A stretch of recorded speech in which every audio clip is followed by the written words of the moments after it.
There's a scientific factor about the way the idol was placed in ancient temples. That particular place, where the deity is placed, is the place where Earth's magnetic fields are found to be maximum. And it is called the Moolasthanam or Garbhagriha.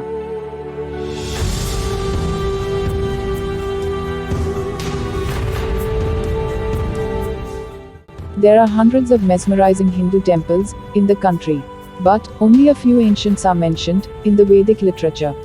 Those ancient mandir are specifically special.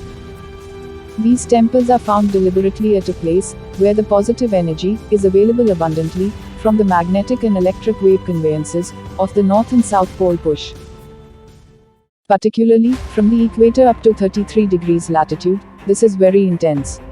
That is why the temples set up in this region is where one can get maximum benefits.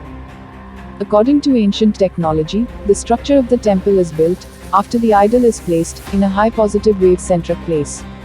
Also in olden days, temples were built in such a way that the flow of the Moolasthanam or the Garbhagriha are good conductors of positive vibrations, allowing them to pass through our feet to the body. This is also the reason why it is necessary to walk barefoot while we enter the center of the temple. Then did you notice a copper place beneath the main idol in temples? There is a scientific purpose behind it too.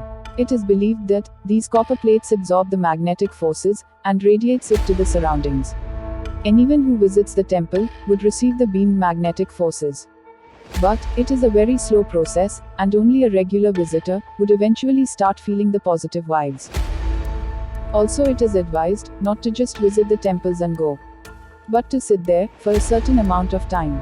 Because temples are built like a public charging place where people can charge themselves with inner energies. Other than this, there is another way to absorb the energy radiating from the Moolasthanam. It involves going round the idol in clockwise direction. This going in circles is called pradakshina. If anyone noticed closely, they will find that above the equator in the northern hemisphere, many natural phenomenon turns clockwise. But below the equator in the southern hemisphere, it turns anti-clockwise. This is why, since temples are energy centers, to absorb it, we must go clockwise around it. If we want to benefit more, we can do pradakshina with wet hairs and wet clothes. As in this way, we become more receptive. Also, did you notice that by walking clockwise, we expose our right side to the idol and to the mantras chanted near it? Many might find it hard to believe, but it is a fact that our right ear is better at listening speeches, while left ear is better at hearing music. And the auditory system of humans is not a perfect symmetry. So, this right ear advantage is also the reason why we go clockwise round the temple's divine energies.